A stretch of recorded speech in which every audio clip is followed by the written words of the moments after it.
everyone, thanks for joining me again today. Today we're going to be working on making a frog sitting on a lily pad greeting card. So I hope you stick around and have some fun.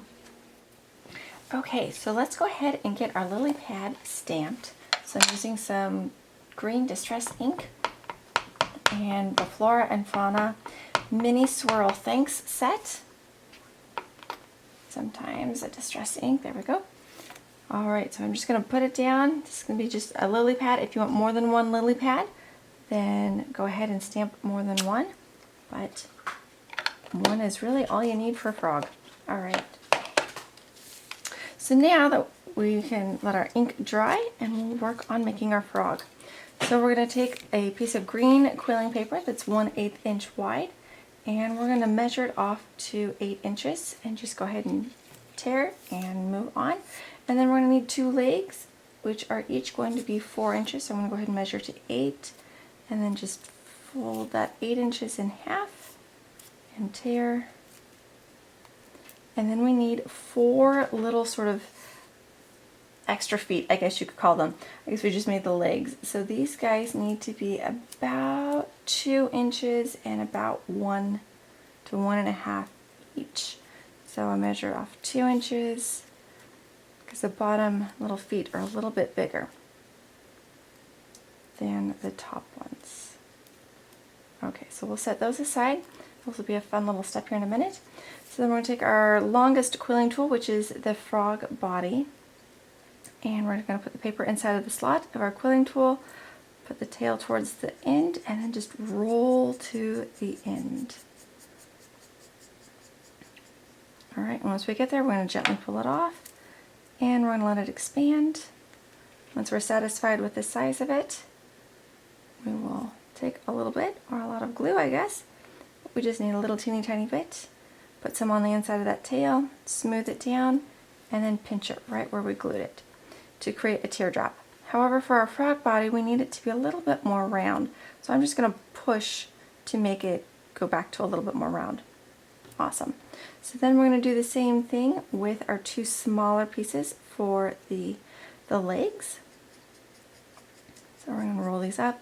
These get to be a little bit more of the sort of a traditional sort of teardrop shape. We don't need to have it quite so rounded.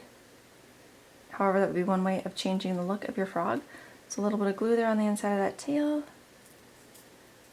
Flatten it down and pinch, and we have a teardrop. And our last piece of paper. Again, put it in the slot, roll it up. When we get to the end, pull it off, let it expand,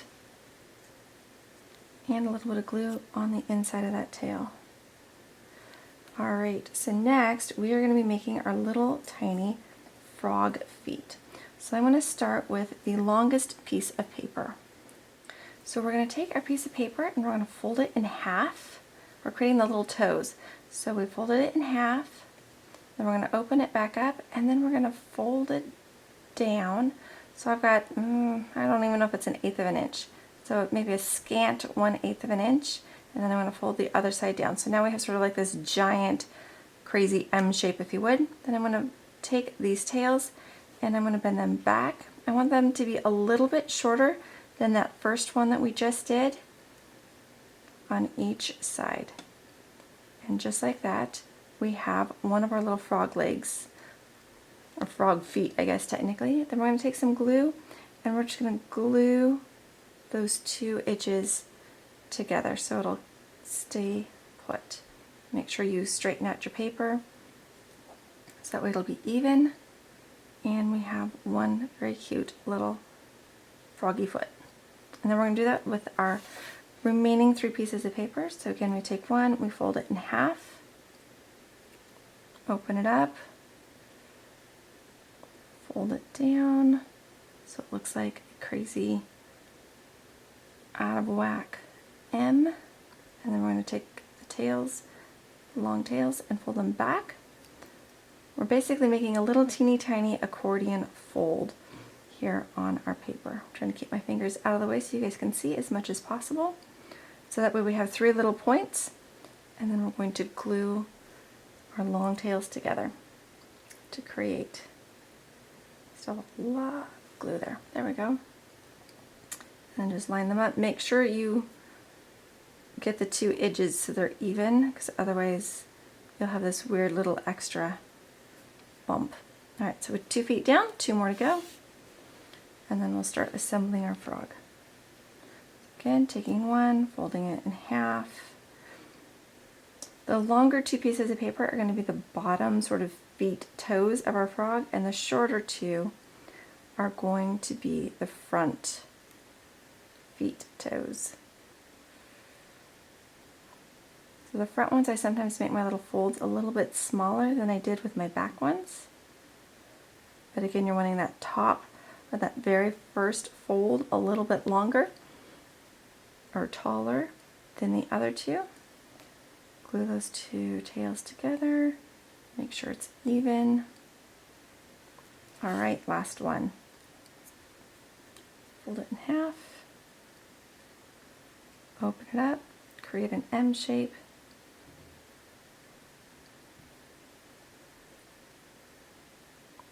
Open it back up. The tail's going in the other direction. A little bit of glue. And we now have our 4 feet done. Lining it up. Alright. Let's go back and work on assembling the frog body. Okay, so we're going to take our larger teardrop that we kind of rounded, and we're going to put a little bit of glue here on the sides. And then we're going to take our shorter little frog legs that we just finished. We're going to glue them to the sides so they stick out just a little bit. So there's 1 and 2. So it kind of looks like a cartoon character that's got, you know, this round body and 2 little stick arms sticking out off of the sides. But that's exactly what we want our frog to be looking like right now. I'm trying to pick him up very carefully so I don't knock his little legs off, his little feet. And then we're going to put some more glue here towards that point of our teardrop. Not quite that much. There we go.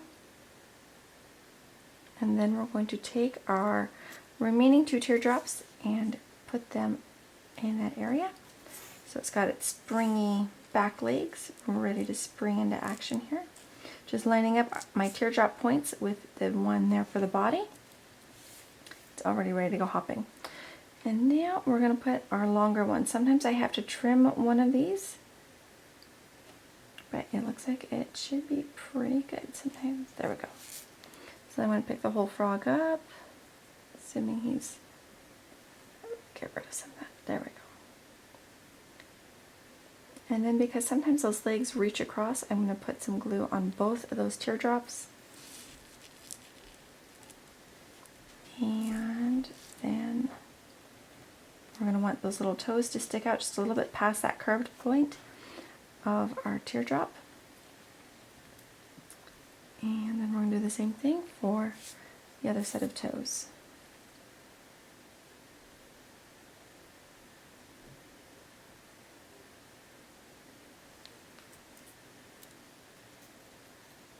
Line it up.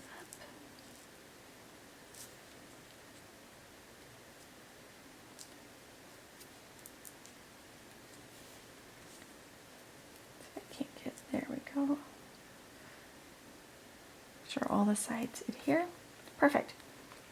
Now it's time for 2 little wiggly eyes, because wiggly eyes just add a cuteness factor like no other to little quilled animals. And a little bit. So 1 little wiggly eye. Probably a little bit generous there with my glue, but there are tricks for that. So if you've given yourself too much glue and you'd like some of it to disappear, grab another corsage pin and then just pull some of it away. So it has less. And it'll start to hide. Okay, so while our frog is drying, let's go back and start assembling our greeting card. So I just have something that looks a little bit like lily pads for my bottom layer for my Area 1 size greeting card here. So my paper here is cut to 4 1/4 by 3 inches. And then our lily pad, which is cut a 1/2 inch shorter on our sides to be able to see our background paper. Alright, fantastic. I'm going to let the frog that we just made dry a little bit, and I'm going to use the one that I created a little bit earlier. So when I go to glue it, I'm going to put some glue. I try to hit all of the centers here of my loose coils, so that way it'll stay put. Position your froggy down here on your lily pad. This one of the inner coils wanted to go a little bit crazy. It has a mind of its own today.